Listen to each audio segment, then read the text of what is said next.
दोस्तों welcome to our channel. तो बहुत दिन से स्टूडेंट भी टीचर भी लगे हुए हैं कि कोई ना कोई गुड न्यूज मिल जाए। तो फिलहाल 1 दिसंबर, जैसे कि आप लोगों ने 30 तारीख को अपनी बात रखी, तो 1 दिसंबर को द ट्रिब्यून के नाम से ये न्यूज़पेपर आता है। फ्राइडे 1 दिसंबर 2023। अगर आप यहाँ देखेंगे तो ये 1 दिसंबर का न्यूज़पेपर है और काफी रेपुटेड न्यूज़पेपर है। ऐसे ही कोई खबर नहीं छापता है। अगर आप देखोगे तो मैक्सिमम जो न्यूज़ हैं वो सही ही निकलती हैं। इसकी जो न्यूज़पेपर की कटिंग है वो पूरी भी नहीं मिल रही है, ये इतनी ही न्यूज़पेपर की कटिंग मिली है। उसके बारे में बात करेंगे यहाँ पे। तो आप लोग अगर देखते हैं, मेरे पास मोबाइल में है, मैं उस चीज़ को पढ़ूंगा, यहाँ पे भी आप पढ़ सकते हैं। तो इसमें यही बताया गया है कि इलेक्शन से पहले गवर्नमेंट एक बहुत बड़ी वैकेंसी, छोटी मोटी नहीं, काफ़ी बड़ी वैकेंसी देने वाली है, जिसमें यह बात बताई गई है कि बहुत टाइम से जो रेलवे के लिए तैयारी कर रहे हैं स्पेशली स्टूडेंट, मतलब बहुत सारे स्टूडेंट जो सिर्फ रेलवे के लिए तैयारी कर रहे हैं, उन लोगों को लुभाया जाएगा और बहुत अच्छी वैकेंसी दी जाएगी। अब आप यहां पे देखिए, railway to recruit for the technical और नॉन टेक्निकल पोस्ट। यहां पे अगर आप बात करेंगे तो मैं यहां से पढ़ता हूं, आप देखिएगा स्क्रीन पे जो भी चीजें लिखी हुई हैं। In a recent development the ministry of railway is, यहां स्टेटेड लिखा है शायद, यहाँ stated to issue the notification for the recruitment of senior section engineer, specially नाम लिखा हुआ है, यहाँ देखिए, recruited the senior section engineer, junior engineer and other non technical post in a view of upcoming election.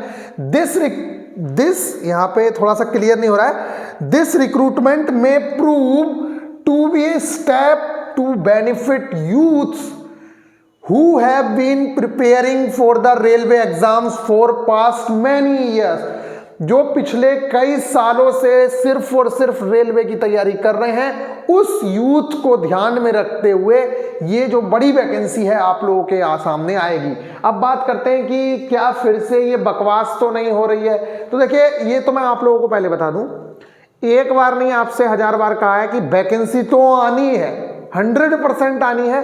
और उस जो most important event की यहां बात हुई है, उससे पहले ही वैकेंसी यहां पे आनी है, ठीक है। अब बात आ रही है कि वैकेंसी किस किस चीज में आ रही है।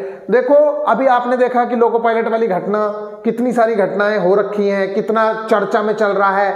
आप लोगों ने भी कई सारे ट्विटर के ट्रेंड चलाए हैं। उसके बाद अभी कल एक बहुत बड़ी घटना हो गई कि लोको पायलट ने गाड़ी खड़ी कर दी, ठीक है, और उसकी वजह से 2 ट्रेनें बहुत लेट हो गई।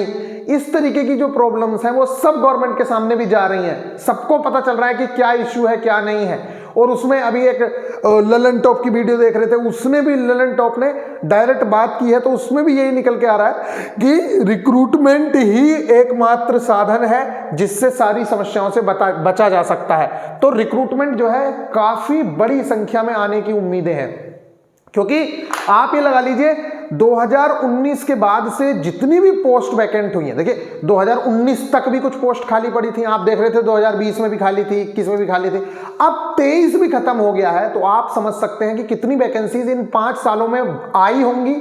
और जब रिक्रूटमेंट निकाला जाता है तो 5 सालों में नहीं, अगले 2-3 साल को इंक्लूड करके निकाला जाता है, क्योंकि इन्हें यह पता होता है कि भैया हमारा जो प्रोसेस है 1 से 2 साल में कंप्लीट होगा, इसलिए जो उन 2 साल की वैकेंसीज भी हैं वो भी इसमें भर ली जाती हैं। अभी इससे पहले आप लोगों ने नोटिफिकेशन देखा होगा, उसमें था कि 1 जुलाई तक 2025 तक, 1 जुलाई 2025 तक की वैकेंसीज।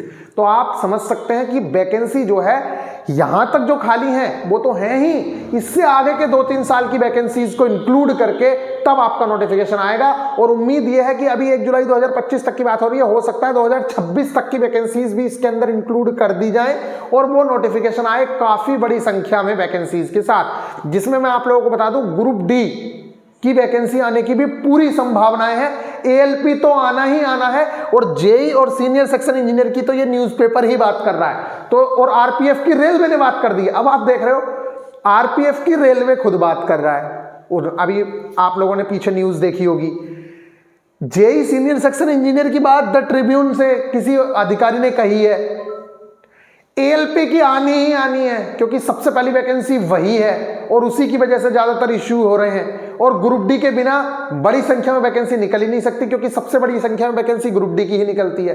तो सारी की सारी वैकेंसी आने की दोबारा से संभावनाएं हैं, इसलिए आप लोग अपनी तैयारी में जुटे रहिए। बाकी जो होता है उन चीजों को आप साथ में लेके चलिए, ऐसा नहीं है कि बिल्कुल भूल जाना है बाकी चीजों को, लेकिन आप अपनी तैयारी को जारी रखिए। 100% वैकेंसी आएगी। और ये भी मैं बता दूं, सिलेक्शन उन्हीं बच्चों के होंगे जो कंटिन्यूअस लगे हैं, लगातार तैयारी में हैं। अगर आप अपने आप को ये समझते हैं कि हाँ भाई मैं तो बहुत बड़ा शहंशाह हूं, तो आपसे बड़े बड़े शहंशाह यहां पड़े हैं, फेल हो के 0.1 नंबर से, 1 नंबर से, 2 नंबर से। इसलिए आप अपनी तैयारी को पूरी तरीके से रखिए। जैसे ही एग्जाम की डेट अनाउंस होती है या नोटिफिकेशन आता है, उसी में आपको डेट मिल जाएगी। आप अपनी तैयारी को उसी हिसाब से रखिएगा।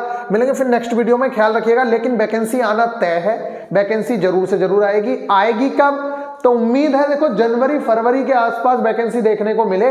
और अगर सरकार ने चाहा कि इलेक्शन से पहले ही प्री करा लें, तो भाई वो दिसंबर में भी नोटिफिकेशन निकाल सकते हैं, दिसंबर लास्ट में भी नोटिफिकेशन निकाल सकते हैं, जनवरी स्टार्टिंग में निकाल सकते हैं। बाकी हमारा जो मानना है वो जनवरी फरवरी के आसपास वैकेंसी देखने को मिलेगी। मिलेंगे नेक्स्ट वीडियो में, ख्याल रखिएगा। Take care.